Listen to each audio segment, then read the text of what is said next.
Hi, friends. Today I'm hanging out with my friend Mahesh Thakur, who happens to be one of the best strategic advisors to the boards and the CEOs here in Silicon Valley and throughout the world. And it's an honor to meet you and talk to you today and educate our audience. Honor is all mine, Eddie. Yes, absolutely. Hello, friends. I'm here with Eddie. Yes. Very excited to be here with one of the most active and most productive realtors based here in Silicon Valley, and definitely a great person to hang out with. Thank you. Thank you so much for tuning in, and I'm excited to be here with you today, Eddie. Yeah. Tell us a little bit more about, what you do exactly and how can they reach out to you. Yes, I spend my time working with the board and the CEO on what I call as a triad. Got it. It's the capital allocation, product strategy, and execution. So I spend the time with my audience, with my clients, to first make sure that the triad is actually helping them accelerate their company's mission forward.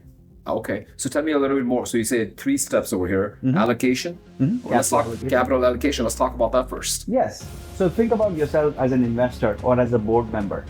What you want to make sure is that there is an ROI attached to every single dollar that you're spending in the company. And that's what I help them with.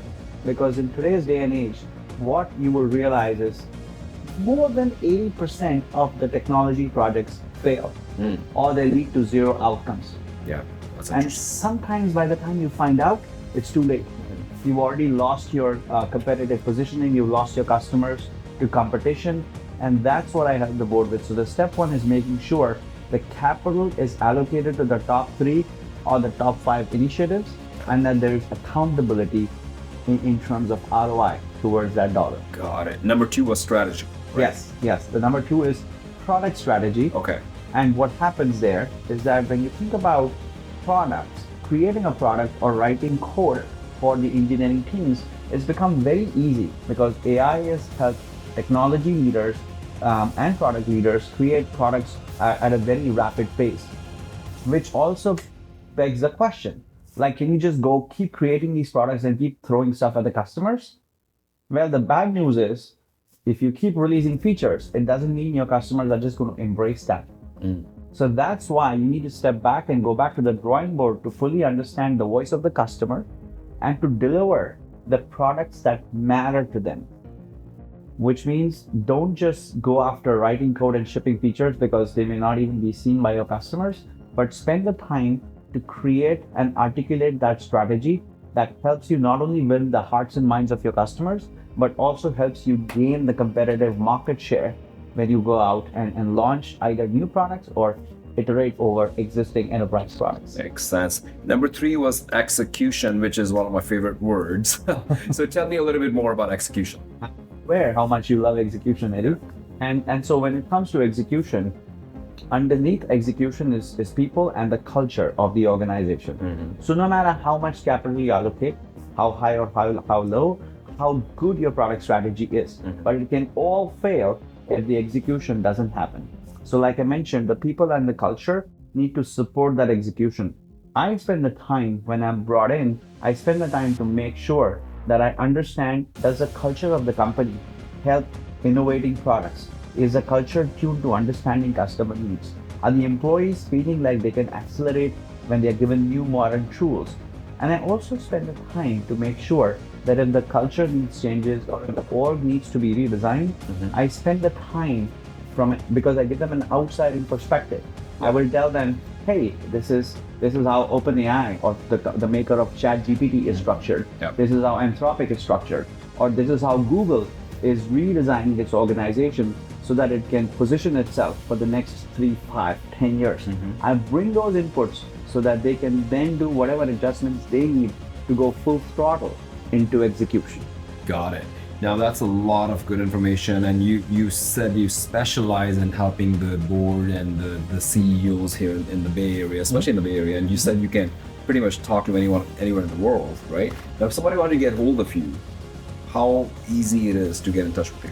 Super easy, just Okay. essentially go to my website, fill out the contact form, send me an email at maheshmthakur.com. Okay. We'll put both our contact information here in the comments, Yeah. so that the listeners and the people who are watching the video can get in touch. So you've heard from the best. I personally have watched him helping some of my clients, like climbing that corporate ladder, which can be quite competitive here in the Bay Area. So kudos to you for doing such a great job. And if you want to get a hold of us, you can also DM us. And looking forward to seeing you soon. Cheers. Cheers. All right, Mahesh, great conversation, by the way. I'm just curious, like when you work with these clients, and obviously you're talking about executives at places like Facebook, Google, Apple, right? All kinds of people from the Silicon Valley and all over the US.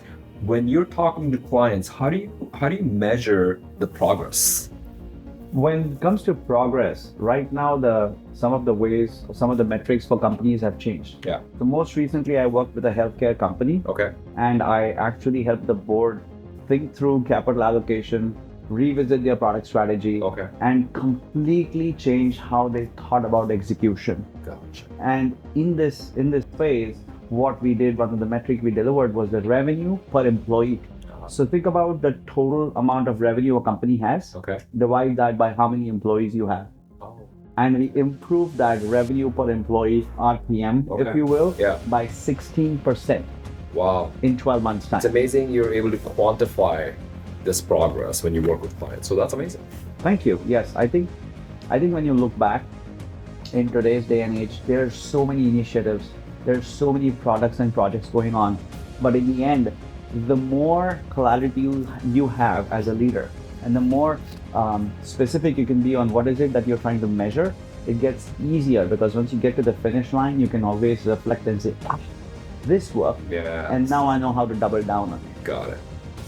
And Mahesh, I'm super curious, how are the CTOs, utilizing AI when it comes to, being in the Silicon Valley and being competitive? Yeah, the chief technology officers are really at an inflection point. Yeah. Because think about many of the things that they had their teams do, it's being automated. So if you've heard of AI, you know that there is AI agents also coming into the workplace, and there is a lot of automation. Yeah. So there is AI, there is agentic AI, and then there is AI agents. Gotcha. The entire toolbox that the CTOs or the engineering leaders have is being disrupted. What it means is, if they want to create something, earlier they would be like, I need resources, I need planning, and maybe I will give you something in 3, 6, 12 months. I see. Right now, the board is getting very impatient with the chief technology officer. That's why they are in this tight situation where they need to think through. Critical thinking, which is still rare, Yeah. is important for the CTO. And then as much as they can work with the board and their CEO to really narrow down on what is it that the strategy is, it helps them. Because turns out to create and to launch won't take as much time as before. However, what you create and what you launch, and how is that tied to the product strategy and the capital allocation, is the question that every chief technology officer should ask their teams and ask their leaders. Makes sense. Thank you. Thank you, Eddie.